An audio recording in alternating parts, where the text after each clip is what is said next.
ആരെന്നെ കെട്ടിട്ടത്? മൂർത്തി, അമ്മ എന്താ ഇത്? മോൾ അമ്മാവനോട് ക്ഷമിക്കണം. വേറെ ഒരു വഴിയില്ലാത്തോണ്ടാ അമ്മാവൻ ഇങ്ങനെ ചെയ്യേണ്ടി വന്നത്. സോറി മാഡം, ഞാനേ ഈ സാറ് പറഞ്ഞ ജോലി ചെയ്യാനാ വന്നേ. സോറി അവന്തിക, ഇത്രയും നാൾ ഞാൻ നിന്റെ കൂടെ നിന്നത് അമ്മാവന്റെ ആളായിട്ട് തന്നെയാ. പരമാവധി ഞാൻ നിന്നോട് ആത്മാർത്ഥത കാണിച്ചിട്ടുണ്ട്. എന്നിട്ടും എനിക്ക് വലിയ ഗുണമൊന്നും ഉണ്ടായില്ല. അതുകൊണ്ടാ ഞാൻ അമ്മാവന്റെ കൂടെ നിന്നത്.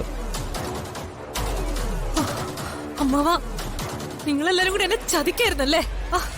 ഞാൻ ചതിച്ചതല്ല, നീ എന്നെ കൊണ്ട് ചെയ്യിച്ചതാണ്. കുറച്ച് സ്വത്തുക്കൾ എന്റെ പേരിൽ എഴുതി വെക്കാൻ ഞാൻ നിന്നോട് പറഞ്ഞതല്ലേ, നീ കേട്ടില്ല.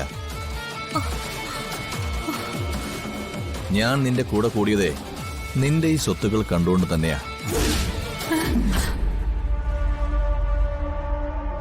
സത്യത്തിൽ നിന്നെ മുൻനിർത്തി ഇതെല്ലാം ചെയ്യിച്ചത് ഈ അമ്മാവൻ തന്നെയാണ് മോളെ.